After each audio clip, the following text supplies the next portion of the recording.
أعوذ بالله من الشيطان الرجيم. بسم الله الرحمن الرحيم. الحمد لله رب العالمين.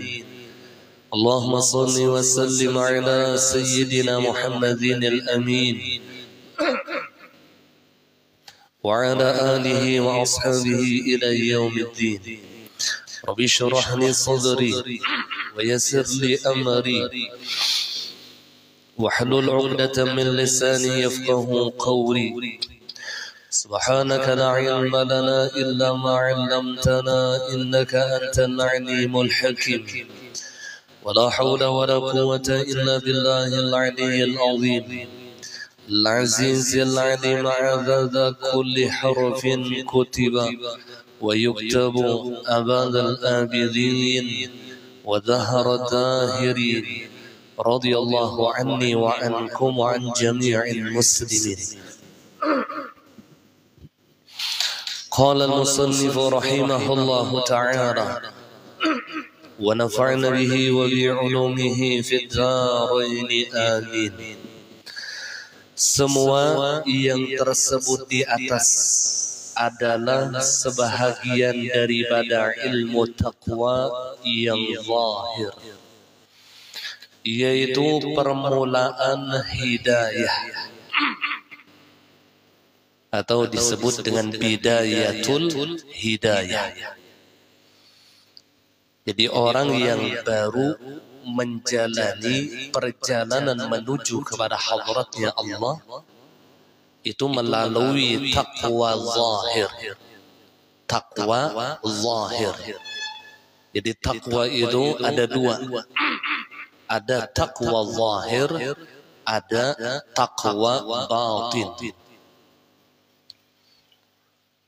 Sehingga definisi daripada taqwa kata ulama, imtithalul awamir zahiran wa batinan wajtinabun nawahi zahiran wa batinan. Menjunjung perintah Allah zahir dan batin. Kalau yang zahir ini lebih mudah, seperti mengerjakan salat, puasa di bulan Ramadan, menunaikan zakat dan ibadah-ibadah zahir yang lainnya, insyaallah itu lebih mudah. Yang lebih sulit adalah imtithalul awamir batinan, menjunjung perintah Allah secara batin. Sabar itu lebih sulit. Syukur, ridha, husnudzan, zuhud dan lain sebagainya itu disebut sebagai taqwa batin. Nah, seseorang belum lagi disebut sebagai taqwa kalau ia hanya sebatas mengerjakan perintah zahir saja. Tetapi baru ia disebut sebagai taqwa ketika ia menyempurnakan perintah zahir dan perintah batin. Demikian ketika ia dapat meninggalkan larangan zahir dan larangan batin.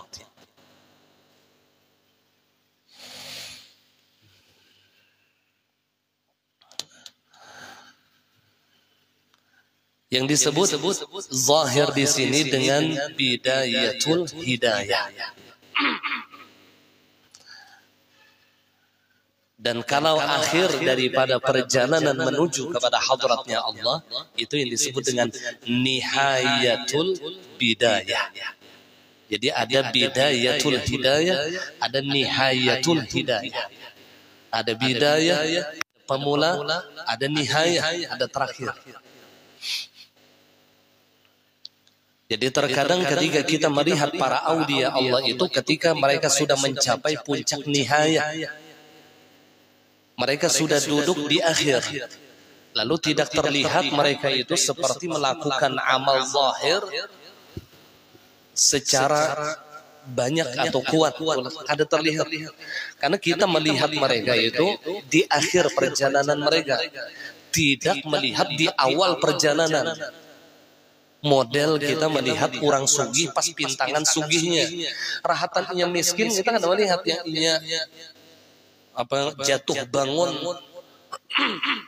yang ini tumbang tumbalik.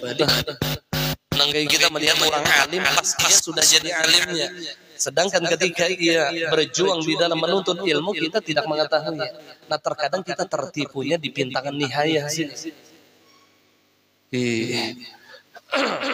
Jadi ada amal orang yang bidayah, ada amal orang yang nihayah.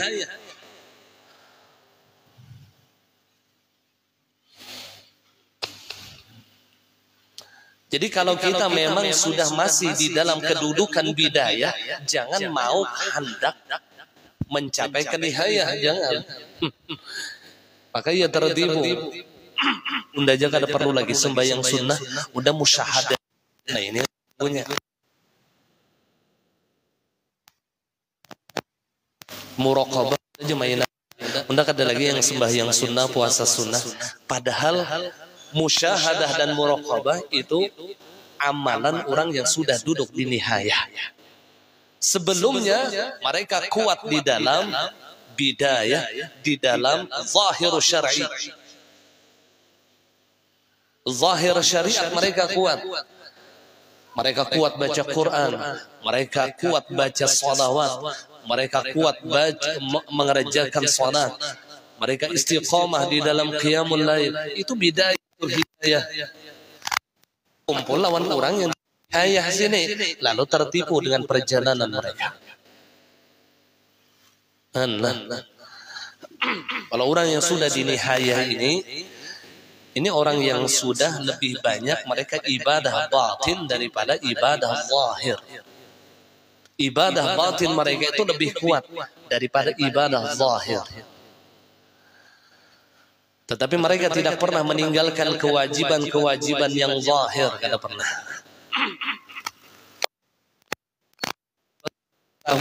Takwa itu ada takwa zahiriyah, ada takwa batiniyah.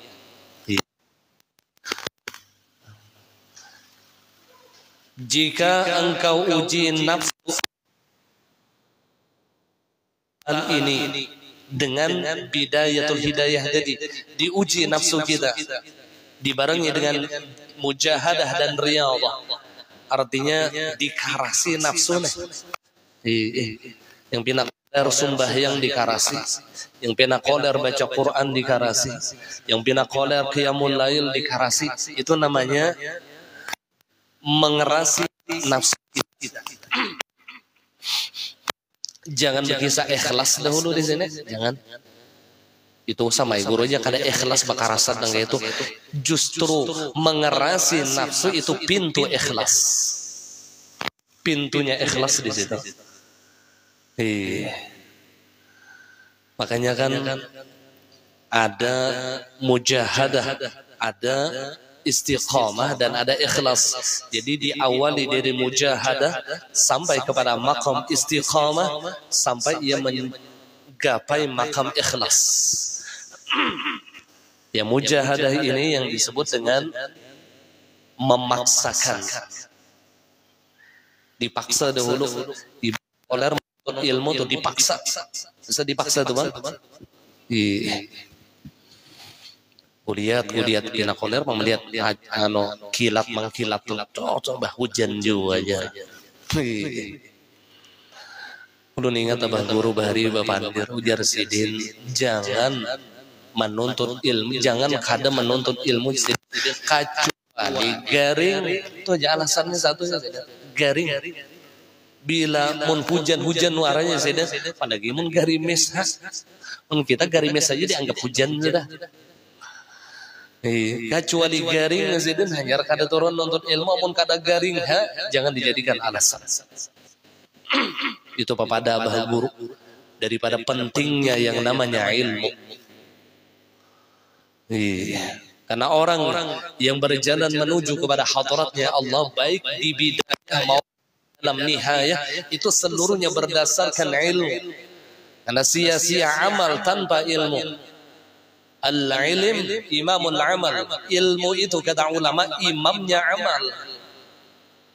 Ngaran imam itu di muka. Amal itu makmum.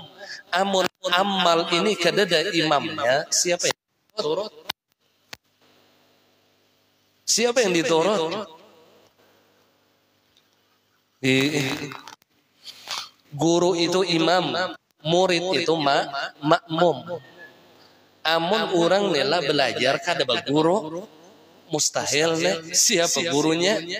Jadi ada yang dijadikannya imam, ada yang dijadikannya panutan, ada yang dijadikannya pegangan. Guru tadi. Jadi guru ini imam kita. Karena dengan sebab guru, lalu kita bisa mengamalkan ilmu. Kita dapat memahami perintah Allah. Kita dapat mengerjakan sunnah-sunnah baginda Rasulullah. Sebabnya guru kita. Makanya hukum guru ini kada kawa mufarakah. Yang kawa mufarakah itu makmumnya. Ya kalau dah. Di dalam fikih hukum mufarakah ini lawan siapa? Makmum. Kada kawa bang. Imam sahaja ku mufarakah dari makmum kada kawa. Imam itu kada kawa berpisah lawan makmum. Tapi makmumlah yang bisa berpisah dengan imam. Yang rancak mufarakah itu makmumnya. Sedangkan imam tidak bisa mufarakah. Jadi sebenarnya orang menuntut ilmu ini nangkaya orang berimaman. Kada perlu bang, kada perlu gitu itulah. Tapi ini bukan berkisah adab bang lah. Kada perlu bila kita hendak pelajaran bepadah dahulu lawan guru ulun hendak pelajaran nonton sebenarnya kada perlu itu. Karena sama kayak orang yang sembahyang. Bila kita hendak berjamaah di masjid bepadah lah lawan imam, aku lompat jadi makmum kada. Sama kayak itu. Jadi guru itu bagaikan imam. Tapi memang secara adab bagusnya bepadah. Memang adabnya itu bepadah. Seandainya kada bepadah kada masalah. Ujar almarhum guru Bangil pesan lawan abah guru. Pesan guru Bangil lawan abah guru inilah di dalam urusan kebaikan kada perlu beizin-izinan. Itu toh. Urusan kebaikan itu kada perlu beizin-izinan. Kalau bang guru ulun hendak puasa Senin Kamis kawajan lah. Kada perlu beizinan. Oke aja sudah menurusan kebaikan itu. Jangan guru Rasulullah saja mengizinkan. Kebaikan itu kada perlu beizin-izinan. Cuma di dalam menuntut ilmu adalah ada perlu biar gak ada wadah dalam diri. Jadi aja ini guru itu imam, ngaran imam ini makmum ini terserah Allah. Jadi ilmu itu menjadi imam bagi amal kita. Maka mustahil amal dapat melakukan sesuatu tanpa ilmu. Nah kemudian dan ia tunduk kepada engkau untuk menunaikan maksudnya. Jadi ketika nafsu itu diuji dengan berbagai macam ibadah sampai nafsu ini tunduk kepada engkau, lalu ia dapat menunaikan maksudnya di dalam mengerjakan ibadah. Maka hendaklah engkau berpegang pada kitab Ihya Ulumuddin agar engkau mengetahui cara mencapai batinnya takwa. Kalau sudah zahirnya takwa kita kawan, maka dalami lagi batinnya takwa. Di mana penjelasan yang panjang lebar di dalam kitab Ihya Ulumuddin. Di situ kita akan mengetahui tentang batinnya takwa. Rahasia-rahasia di dalam syariat. Rahasia sembahyang, rahasia puasa itu batin takwa ngarannya. Rahasia apa lagi? Haji adalah rahasia zakat. Jadi seluruh syariat itu ada zahir, ada batin. Seluruh syariat itu ada zahir, ada batin. Iya. Kayak wudu ada wudu zahir, ada wudu batin. Sembahyang ada sembahyang zahir, ada sembahyang batin. Bahkan istinja ada istinja zahir, ada istinja batin. Sampai ada nikah zahir, ada nikah batin. Tapi terkadang ini yang dijadikan penyimpangan. Jadinya kada bernikah zahir, ini cukup dengan nikah batin aja. Saksinya ujar siapa? Allah Ta'ala saksinya. Ya Allah, nyamannya bang menyambut. Atau bahasa yang nyaman, ada nikah syariat, ada nikah hakikat. Jadi nikah hakikat itu tidak akan berlaku kecuali sesudah nikah syariat. Kayak itu tuh pemahamannya. Jadi silahkan kita ingin mengerjakan nikah batin atau nikah hakikat, tapi didahului sebelumnya dengan nikah syariat. Dan nikah batin atau nikah hakikat ini pun juga kada wajib juga digawi kah kada digawi kada berdosa juga. Tak kadang ada yang berpendapat begini, ikam ya bila belum nikah batin lagi hubungan ikam ini selama ini zina aja. Di mana ilmunya? Ini penyesatan umat, ini penyesatan dulu. Ya Rasulullah. Maka batin itu hanya penyempurna. Ingat, batin itu hanya penyempurna. Sedangkan kewajibannya adalah yang zahir. Iya. Tahu ya kalau lahian nikah hakikat atau nikah batin nggak ada tahu, paksa pastilah datang ke rumah lakatan tuh paling nggak ada 2 karung jarum emas seember. Nah ini yang penting, ada 2 bilah lagi jarum emas seember. Ada nikah hakikat ngarannya atau nikah batin. Biasanya orang majelis ada yang hendak kawin, biasanya penjurung gitu. Yang hendak kawin. Ada kasih hendak kawin. Adamnya kita sudah hendak pulang gurai ulun ya. Ada tuh ngarannya nikah hakikat. Ulun ada beberapa guru yang ulun ambil masalah nikah hakikat itu. Tapi syaratnya harus didahului nikah syariat. Jadi kada sah nikah hakikat tanpa nikah syariat. Dan seluruh ibadah pun juga demikian. Ada haji syariat, ada haji hakikat, atau haji zahir, ada haji batin. Ini yang artinya rahasia orang bahaji itulah, orang yang anak bahaji itu dia dikaji itu rahasianya. Jadi kada zahir hanya bahaji itulah, batinnya pun juga bahaji. Yang tulak ini lain seorang, tapi nurnya Rasulullah. Gitu tuh. Orang yang hendak umrah ke hendak haji itu. Jangan merasa seorang yang tulak. Bila seorang yang tulak, ya buliknya itu ujub, ria, semua. Karena merasa seorang yang tulak. Yang tulak ini nurnya Rasulullah. Jadi kada merasa seorang hendak dikia orang haji kah? Kada masalah. Kada haji kah? Kada masalah. Ini kada imba bulik bahaji lalu aja mengganti papan nama di muka rumah tuh bertulis hah. Hah itu belum tentu haji, bisa jadi holomon.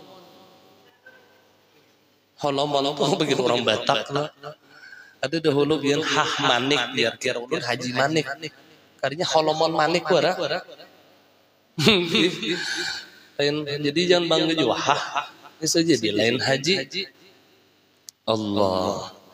Mudah-mudahan bagi yang belum menunaikan ibadah haji diberikan rezeki oleh Allah untuk dapat ziarah ke makam Rasulullah dan ziarah ke Baitullah di dalam menunaikan haji dan umrah.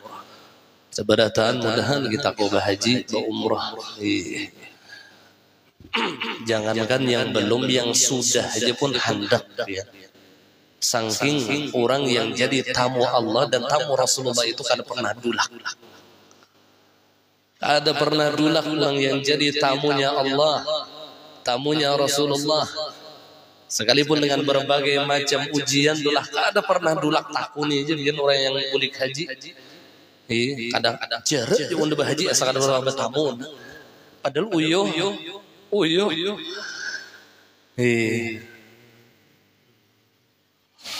Tapi Allah memberikan nikmat itu di dalam kalbunya. Iya. Maka hendaklah engkau berpegang pada kitab Ihya Ulumuddin agar engkau mengetahui cara mencapai batinnya taqwa.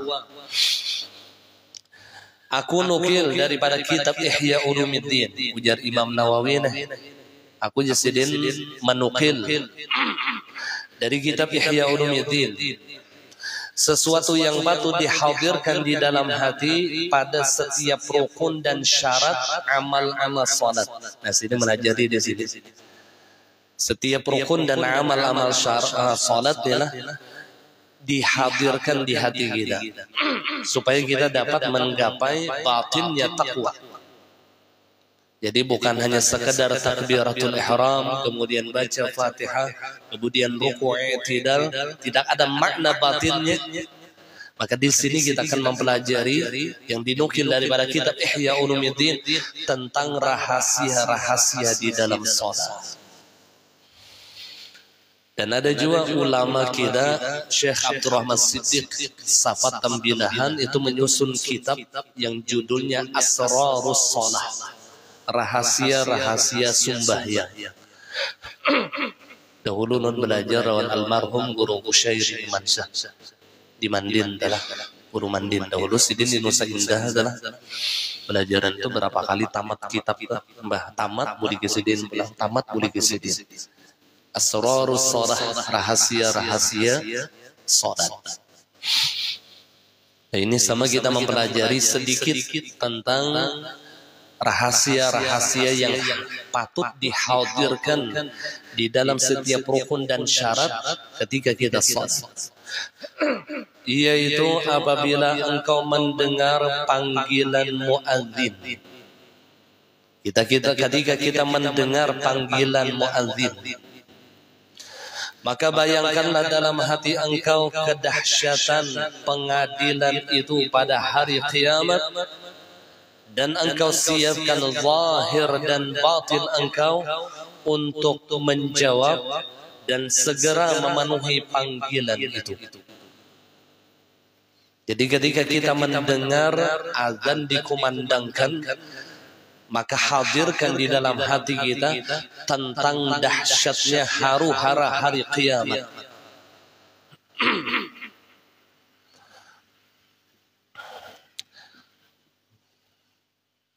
Dan siapkan zahir dan batin kita untuk menjawab akan panggilan azan dan segera di dalam menunaikan panggilan tersebut.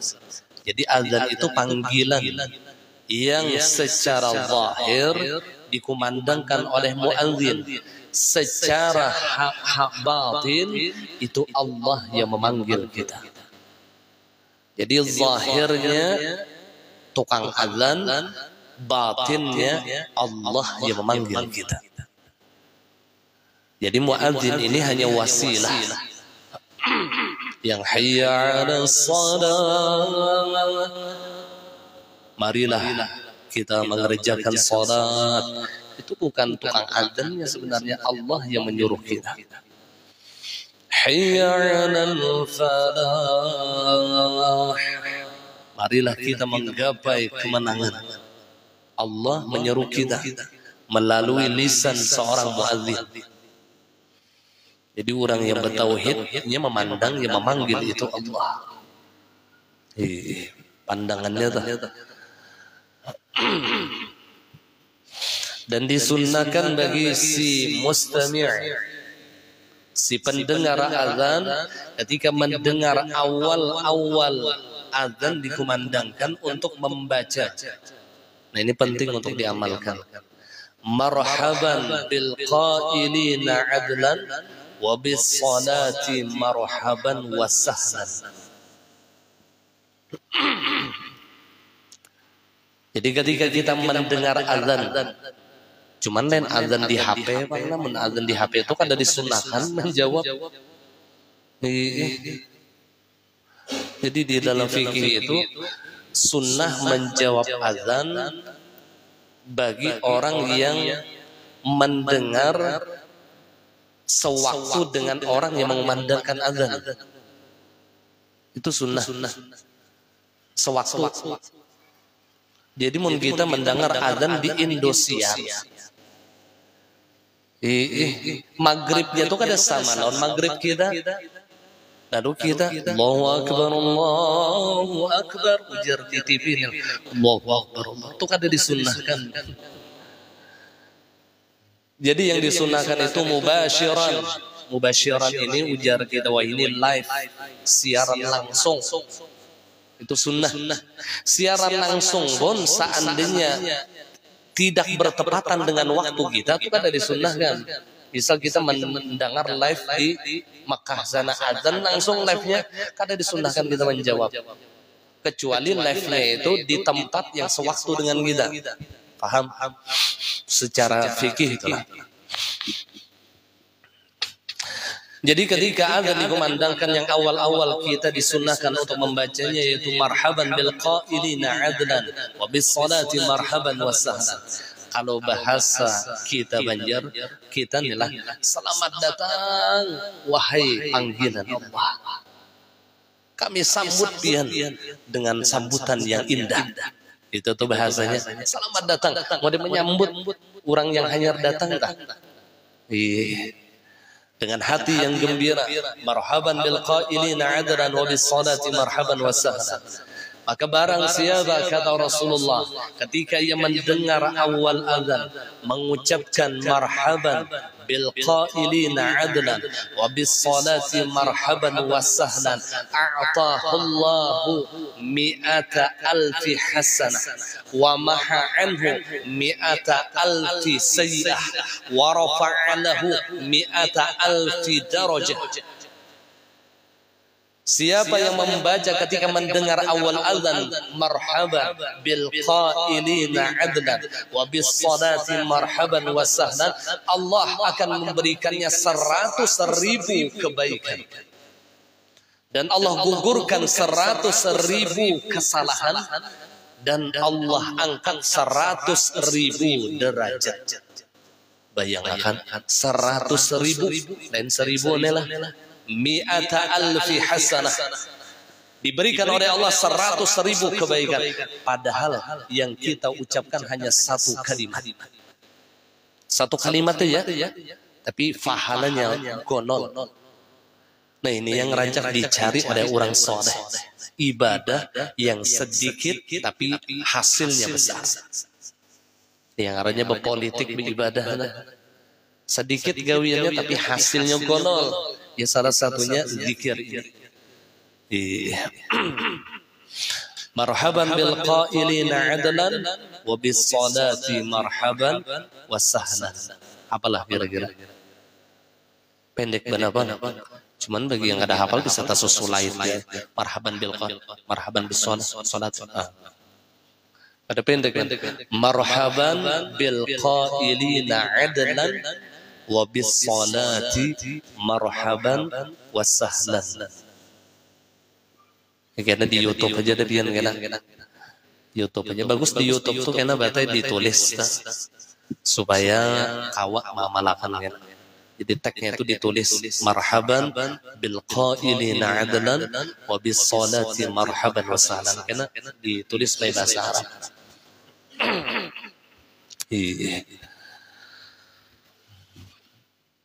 Kita ini ada aja YouTube, ini munkawa ya diulang-ulangi lah. Jadi kada yang sekali duduk aja tuh. Kita yang beberapa kali mengulangi aja banyak kada ingat, palingnya sekali duduk nih aja. Jadi YouTube itu yang pertama tujuan utama ulun untuk dokumentasi majelis. Yang kedua untuk litikrar, untuk mengulang-ulang ilmu. Ulun pun sering menonton YouTube ulun untuk apa? Siapa tahu ada kesalahan di dalam apa yang ulun sampaikan. Jadi ulun kawak klarifikasi gitu. Ditonton telah kita ini bisa YouTube. Di TikTok ada nih TikTok nah. Ini apa namanya? Live TikTok kah? Nah.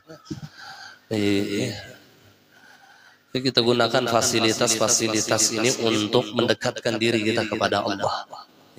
Fasilitas dijulungi orang, YouTube ada, TikTok ada, IG kita ada, adalah Facebook adalah ada di Facebook. Ada dalam Facebook kita ada. Digunakan fasilitas tadi untuk dakwah. Apa tim IT ini biar paling konol pahalanya. Paling konol. Inya kau menyebarkan ilmu tadi adalah paling besar pahalanya. Ini yang ujar Rasulullah, man dalla ala khairin kafa'il. Siapa menunjukkan suatu kebaikan, maka sama halnya ia memperbuat kebaikan tersebut. Sebaliknya man dalla ala syarr kafa'il. Siapa yang menunjukkan atas keburukan, atas kejahatan, maka ia sama halnya memperbuat kejahatan dan keburukan tersebut. Jadi bila ada orang dia bertakun hendak menukar misalnya minuman keras, lalu kita padahkan tempatnya, kita yang memadahkan ini bila orang itu menukar sama dosanya lawannya menukar dan meminumnya sama. Padahal tuh kan tunjuk akan aja tuh aja gitu tuh. Nah rumah sebelah situ belok kiri, pas tuh sudah saja. Yang menunjuk akan ini sama dosanya. Man dalla ala syarr kafa'ilih. Nah sama tim IT lah yang media-media sosialnya itu ini menunjukkan kebaikan. Selama berapa banyak orang yang melihat kemudian mengamalkan, yang mendapatkan pahala itu. Beraput lah menduduki posisi ibad lawan hairnya. Ya Rasulullah, mudah-mudahan seberatan kita yang ada di sini dapat kebaikan. Dan kawa menyebarkan kebaikan. Memang mun kawa itulah ujar Sayyiduna Ali. Mun kawa kita hidup ini, mun kawa kita hidup ini menyebarkan kebaikan.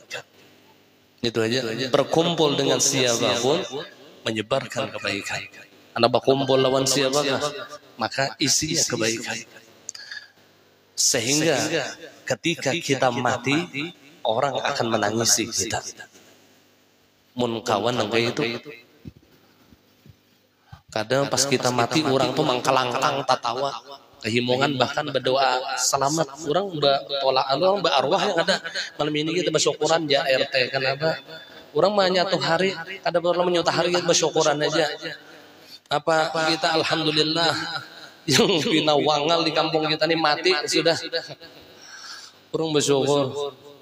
Ya Rasulullah, wal'iyyazubillah. Mudah-mudahan ketika kita hidup menjadi kebaikan bagi orang lain dan tiadanya kita akan dirindukan oleh orang lain.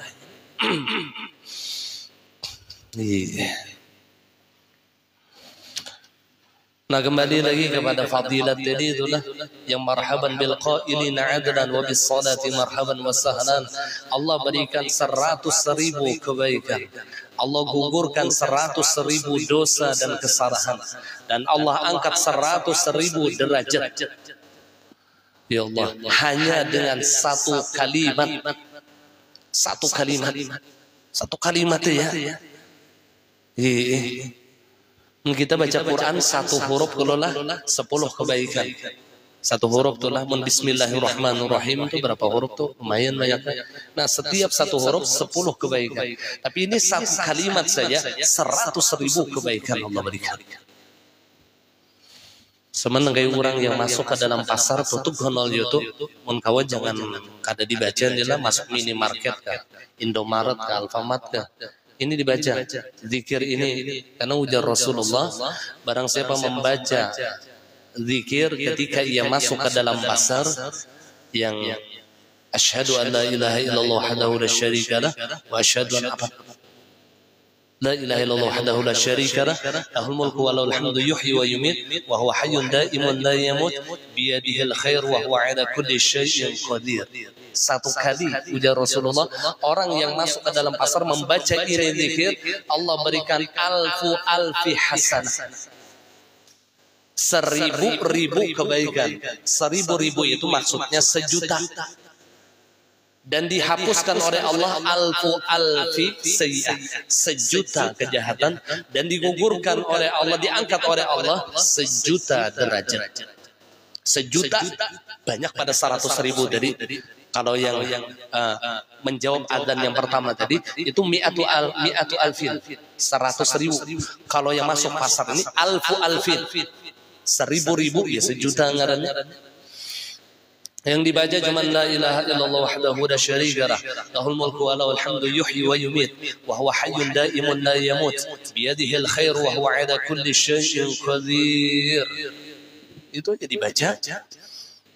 Masuk Win misalnya atau apa Wijaya kah atau mana kah barang aja, kita masuk pasar juga loh itu pasar halus atau ke pasar yang gono sesekali baca itu, sejuta kebaikan Allah beri. Ada ulama bahari itu sidin tuh hari-hari masuk pasar padahal ada dari yang ditukar. Hari-hari masuk pasar kada ada yang ditukar. Ditakutnya oleh murid sidin, kenapa pian guru masuk pasar boleh pulang sidin? Kenapa guru pian gini undah nak mengamalkan hadis Rasulullah yang masuk pasar membaca zikir karena fadilatnya yang begitu besar. Jadi pian patutnya yang begawin mana masuk dulu pasar keliling kena keluar bacaan sambil La ilaha illallah wahdahu la syarika lah, lahul mulku wa lahul hamdu yuhyi wa yumit wa huwa hayyun daimun la yamut biyadihi al-khair wa huwa ala kulli syai'in qadir. Sejuta kebaikan, kan satu kalimat juga ini teman konol pahalanya. Nah kemudian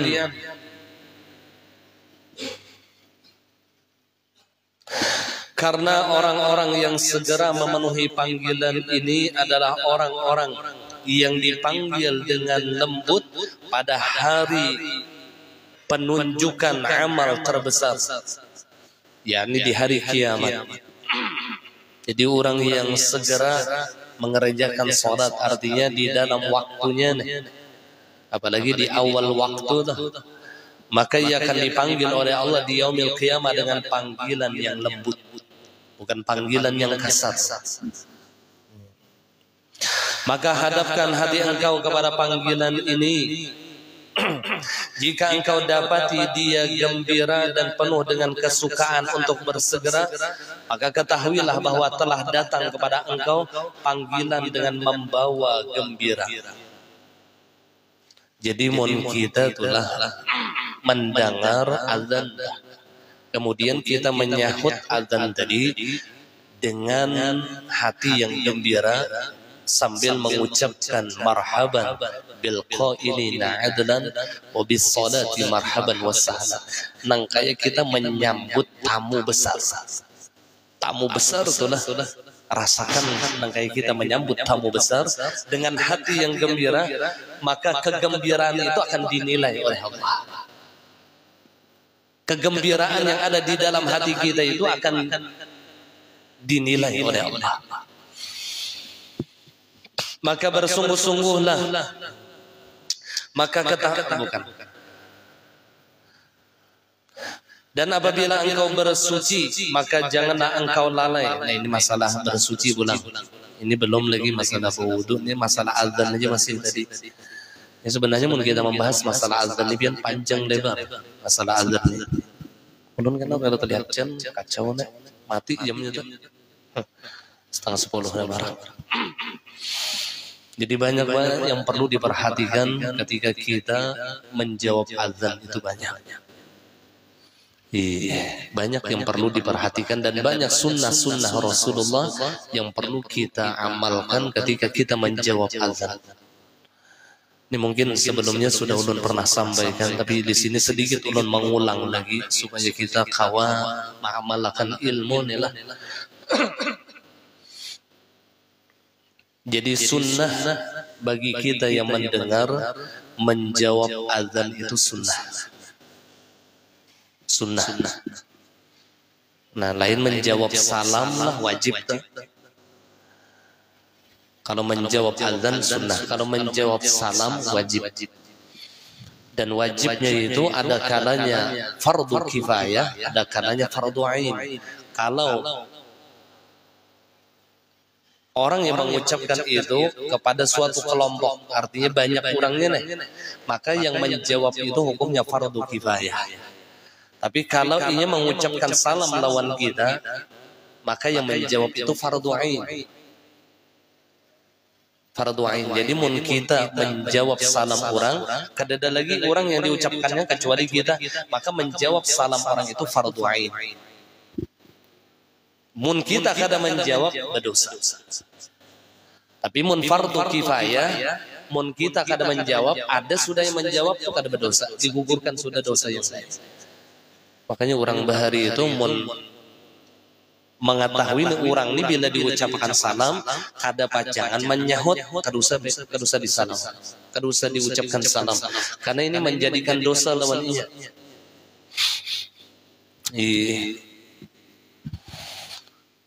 Sama orang lah, misalnya mengucapkan salam lawan kita melalui tulisan HP itulah.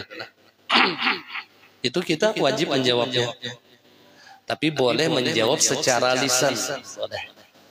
Jadi kita nilah assalamualaikum, misalnya nilah guru ya. Ulun jawab secara lisan waalaikumsalam tanpa tulisan itu boleh. Tanpa tulisan boleh. Jadi seandainya ada orang yang mengirim ulun itulah salam melalui tulisan, tapi ulun kada membalas salam dia, ulun sudah membalas secara lisan. Ulun balas sudah secara lisan. Nih. Jadi sudah gugur kewajiban ketika kita membalas secara lisan. Sudah gugur kewajibannya. Jadi menulis itu formalitas saja lagi, yang waalaikumsalam itu formalitas. Kewajibannya sudah gugur.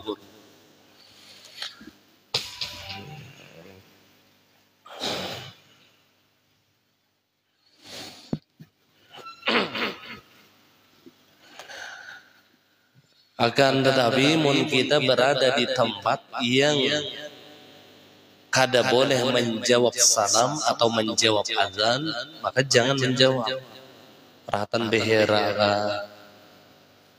ajan orang Allahu Akbar, Allahu Akbar, Allahu Akbar, Allahu Akbar, sambil mahajjan, haram hukumnya lah, haram.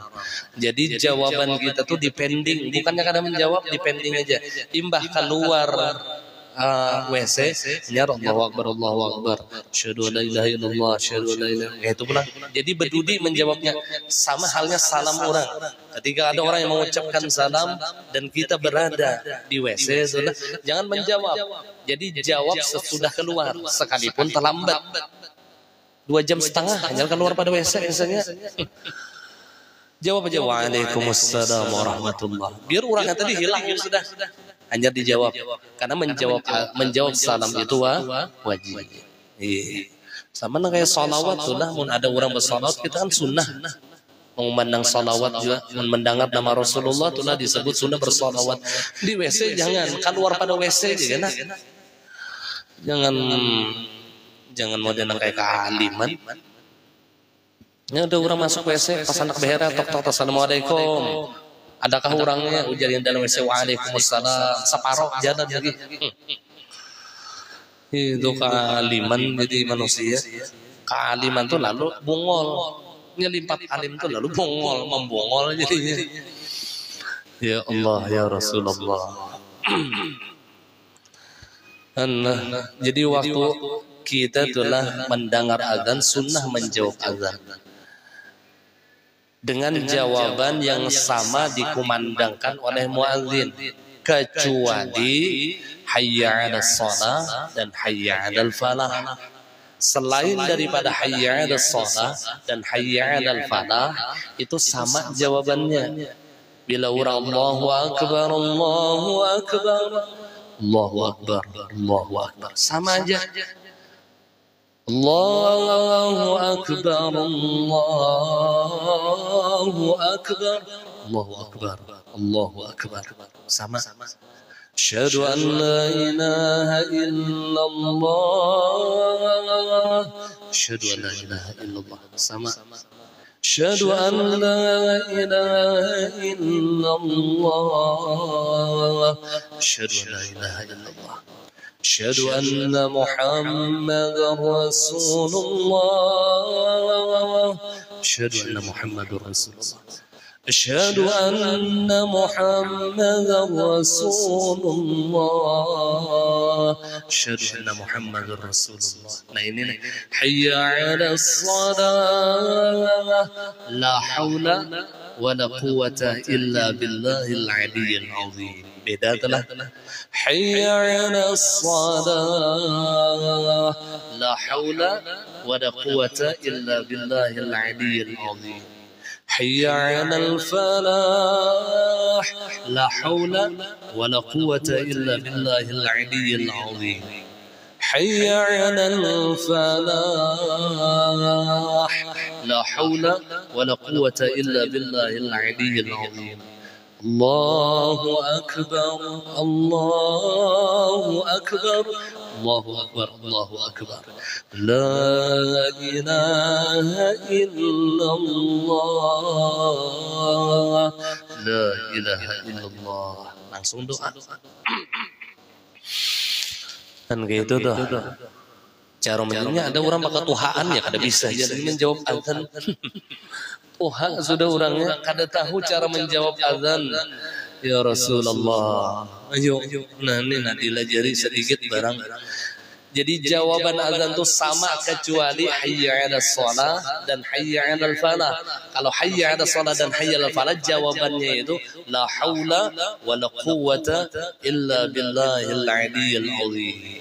Dan seyogianya ketika kita mengucapkan la haula wala quwwata illa billahil 'aliyyil 'azim, hadirkan hati kita bahwasanya kita hendak sembahyang dan sembahyang kita itu seluruhnya pertolongan Allah. Kada ada daya dan upaya dengan kita. Hendak kita dan gawian kita seluruhnya bihaulihi wa quwwatihi. Atas pertolongan Allah. Itu dihadirkan loh.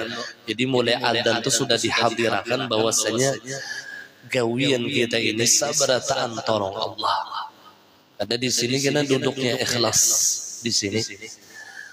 Definisi ikhlas kata ulama sufiyah at-tabarru 'anil hauli wal quwwah. Berlepas diri daripada daya dan upaya. Jadi ketika ia berlepas diri daripada daya dan upaya di dalam seluruh amal ibadahnya, maka disitulah ikhlas. Di situ ikhlas. Artinya ini melihat gawiannya ini adalah perbuatan Allah. Wallahu khalaqakum wa ma ta'malun. Bermula Allah yang menciptakan kalian dan apapun pekerjaan kalian itu ciptaan Allah. Jadi mulai takbiratul ihram itu ciptaan Allah. Jadi takbiratul ihram kita ini Allah yang menciptakan. Ma'andak pulang ke dada Allah yang menciptakan. Membaca pulang Fatihah Allah yang menciptakan. Ruku Allah yang menciptakan. Lain ciptaan kita lain. Lain ciptaan kita ciptaan Allah. Memang secara zahir itu gawian kita secara syariat. Mukhtaran zahiran wa majburan batinan. Secara lahiriah itu gawian kita, pilihan kita. Tapi secara hakikat itu kehendak Allah dan atas perbuatan Allah. Allah. Itu tuh digandang. Jadi apa aja gawian kita nilai terutama di dalam masalah kebaikan itu seluruhnya gawian Allah. Supaya kenapa jadi kita diperintahkan ini supaya hilang penyakit hati di dalam kalbu kita. Yang ria ini satu penyakit, penyakitnya satu aja, kada ingat lawan Tuhan, kada ingat lawan pertolongan Allah, lalu tumbuh berbagai macam penyakit, sombong, ria, ujub, sum'ah dan lain sebagainya. Itu satu aja, yaitu lupa lawan Allah. Bila orang sudah kada ingat lawan Allah, maka tumbuh di dalam hatinya ria, tumbuh di dalam hatinya ujub, merasa bangga dengan ibadahnya, tumbuh di dalam hatinya kibir, merasa lebih baik daripada orang lain, karena lupa lawan pertolongan Allah.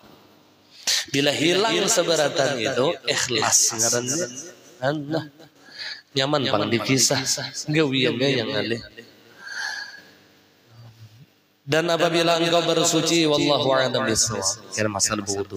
Al-Fatihah.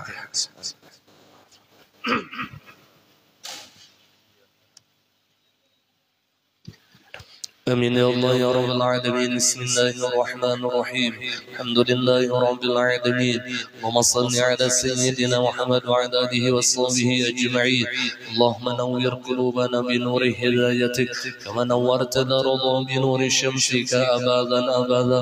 اللهم ارزقنا الإخلاص في طلب العلم وفي النشر وفي جميع الطاعات والعبادات. وصلى الله على سيدنا ومولانا محمد وعلى آله وصحبه وسلم.